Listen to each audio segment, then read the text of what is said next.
മഹേഷേട്ട, ഇതിൽ എനിക്ക് തോന്നിയിട്ടുള്ള വലിയ ആശങ്ക ഹൈന്ദവ സമൂഹത്തെ പറ്റി തന്നെയാണ്. ഇതിൻ്റെ പ്രശ്നം എന്താണെന്ന് വെച്ച് കഴിഞ്ഞാൽ, ഈ ഇസ്ലാം, ക്രിസ്ത്യാനിറ്റി ഇതെല്ലാം സെമിറ്റിക് മതങ്ങളാണ്.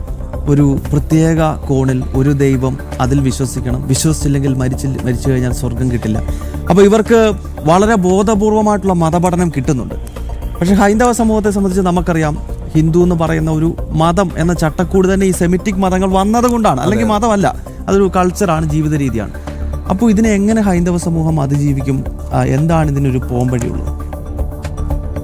ഗൗതം, ആ ചോദ്യം ചോദിക്കുമ്പോൾ നമ്മൾ കുറച്ച് നാൾ മുമ്പ് നമ്മുടെ പാല ബിഷപ്പ് മാർ ജോസഫ് കല്ലറങ്ങാട്ട് നടത്തിയ ഒരു പരാമർശത്തെക്കുറിച്ച് നമ്മൾ സൂചിപ്പിക്കാതെ വയ്യ. അപ്പോൾ അതുവരെ നമുക്ക് ഏറ്റവും കൂടുതൽ ഈ ജിഹാദ് എന്ന് പറയുന്ന ഒരു വാക്കുമായി ബന്ധപ്പെട്ട് നമുക്കറിയാവുന്ന ലവ് ജിഹാദ്. അപ്പോൾ അങ്ങനെയായിരുന്നു.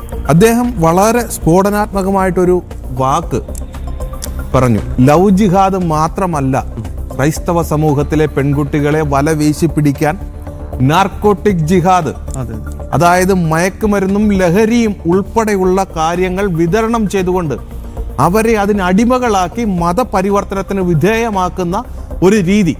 ആ നാർക്കോട്ടിക് ജിഹാദ് എന്ന് പറയുന്ന വാക്കിനെതിരെ വലിയ തോതിൽ ഇവിടുത്തെ പുരോഗമനവാദികളും ഇടതുപക്ഷം പോലുള്ള മതേതരവാദികളെന്ന് അവകാശപ്പെടുന്നവർ അവരുൾപ്പെടെ വലിയ പ്രതിഷേധമുയർത്തി. പക്ഷേ ആ ക്രൈസ്തവ സഭ വളരെ നല്ല രീതിയിൽ ആ വേടിനെ അവർ കൈവിട്ടില്ല. അവർ മുറുകെ പിടിച്ചു. ആ പെൺകുട്ടികൾ, അവരുടെ സമൂഹത്തിലെ പെൺകുട്ടികളെ ഉദാഹരണങ്ങൾ അവർ നിരത്തി.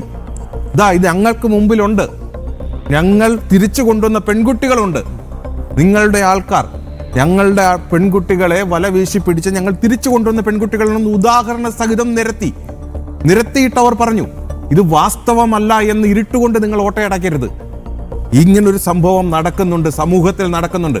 അതേ മാർഗം തന്നെ നമ്മുടെ കുട്ടികളെ, അല്ലെങ്കിൽ ഹൈന്ദവ സമൂഹത്തിലെ കുട്ടികളെ ബോധവൽക്കരിക്കുക എന്നുള്ള ഒരു മാർഗം മാത്രമാണ് ഇതിനെ അതിജീവിക്കുവാൻ ഉള്ളത്.